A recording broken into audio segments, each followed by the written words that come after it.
Coming up on AC 24/7, new details about the suspected Chinese spy balloon and its capabilities as the FBI digs into the debris.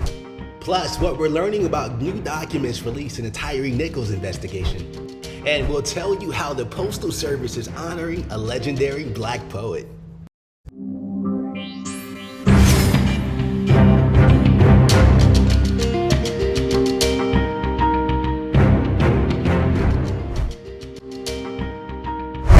Hey there, welcome to AC 24/7. I'm your host, Lamar Baldwin. The FBI is now in the early stages of examining the recovered pieces of the suspected Chinese spy balloon. We now know the balloon was capable of monitoring U.S. communications and was part of a larger multi-continent Chinese espionage program. The Advocate Channel's Mike Valerio reports. As the FBI analyzes debris from the suspected Chinese spy balloon for the first time, U.S. officials are releasing new information about what exactly they say it was capable of. You guys have to help me understand why this baby wasn't taken out long before.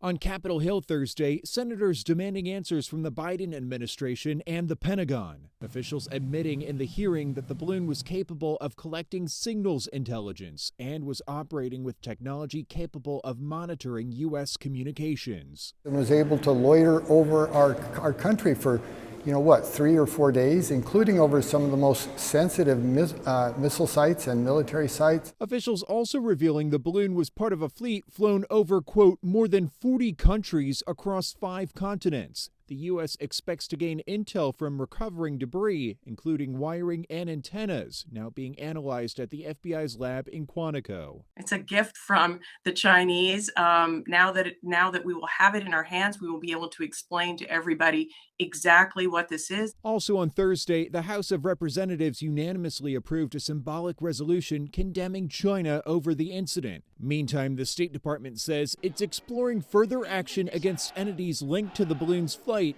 into U.S. airspace. We'll look at continuing these broader efforts to expose and to address the PRC's larger surveillance activities that pose a threat to our national security. I'm Mike Valerio, reporter. Officials also say Beijing would have learned little new intelligence from the balloon.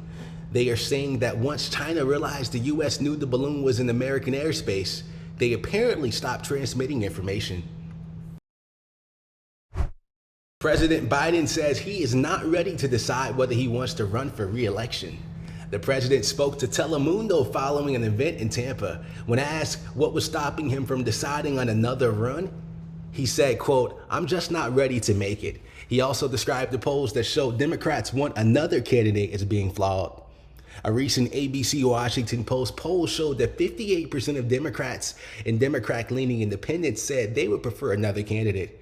He also says he was never decided on whether or not to run based on who his opponent would be. The Memphis Police Department claims a former police officer lied about the traffic stop involving Tyre Nichols. Preston Hemphill was seen on body camera tasing Tyre Nichols. The department fired him last month, and the chief was recommended Hemphill to lose certification to work in law enforcement anywhere else in Tennessee. In that document, it says Hemphill told investigators that Tyre Nichols tried to grab his partner's weapon, but there's no video to corroborate that statement. Hemphill says Nichols started fighting with him and his partner before deploying his taser, but the video evidence does not corroborate that statement either. A proposal to give school officials access to students' menstrual information has been scrapped. The governing body for high school sports in Florida will remove any questions about menstruation from the medical evaluation form required for all high school athletes. Currently, all questions on the form about menstruation are optional. Last October, a committee recommended requiring athletes to report their menstruation history on an annual basis. The board CEO recommended removing those questions, citing privacy concerns. The new form will go into effect for the 2023-2024 school year and will be available starting this spring. A mistake from Google's artificial intelligence chatbot tool cost the company billions of dollars. In a demo posted on Twitter, a user asked the bot Bard, "What new discoveries from James Webb Space Telescope can I tell my 9-year-old about?" Bard responded with several bullet points, including one that said it took the first pictures of a planet outside of Earth's solar system. However, the first pictures of an exoplanet was actually taken in 2004 by European Southern Observatory's Very Large Telescope.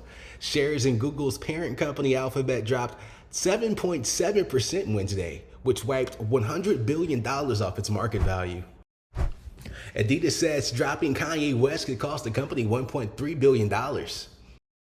Almost half of that is from his inability to sell merchandise associated with him. Adidas says it's trying to figure out if it can repurpose that merchandise. It's also budgeting more than $200 million for strategic review. Adidas ended its 9-year partnership with the rapper in October due to his anti-Semitic remarks. The Postal Service is issuing a new Forever stamp featuring author Toni Morrison. The stamp features a photo of Morrison that was taken in 2000. She found both critical acclaim and commercial success with her 1970 novel, The Bluest Eyes. It addressed racism through the eyes of an 11-year-old African-American girl. She was the first Robert F. Goheen Professor in the Humanities at Princeton University in 1989. And in 1993, she became the first African-American woman to receive the Nobel Peace Prize in Literature. With quarterbacks facing off in the Super Bowl, it's two men who will be off the field that made a huge impact on the game. The Advocate Channel's Coy Wire has more. I'm not the man I am on the field, off the field. The quarterback I am, the leader I am. I'm none of that without him. My dad's he means the world to me, man. I mean, he set an example for me of how you have to go through this business. Patrick Mahomes' dad had an 11-year Major League Baseball career and taught his son how to be a pro and how to persevere through adversity. He dealt with a lot of positives and he was in the MLB at an early age, but he also battled in the minor leagues for a long time, and he just kept following his dream, and he was able to make it to a World Series, and it showed me that no matter if you're not having success at that moment, if you continue to follow your dreams, you'll make it. I just try to make sure that he knows that, I'm in his corner, I'm going to be there, and as long as he goes out there and does the best he can, he'll never hear a gripe from me.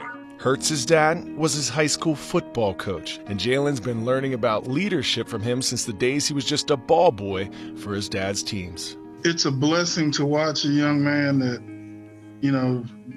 developed a passion for a sport and really, really worked hard at every level and every turn. What does dad mean to you? I feel like I'm a direct reflection of him and a spitting image of him in so many ways, and I love him and I respect him for how tough he was on me, how honest he was with me, and the man that he raised. The love and support these Super Bowl star quarterbacks receive from their dads is shaping them into great leaders in their own right, not just for their teams. Mahomes is now a dad, father of two, leading, guiding, and while Hurts isn't a dad, he's well aware of the influence he can have on the next generation. You don't really realize the impact you're doing until you reflect on it, and I think to have these opportunities and be able to represent so many different people is something I definitely have on my heart when I'm out there playing. I definitely never forget where I come from, and most importantly, I know that there are kids out there watching. There's always kids out there watching.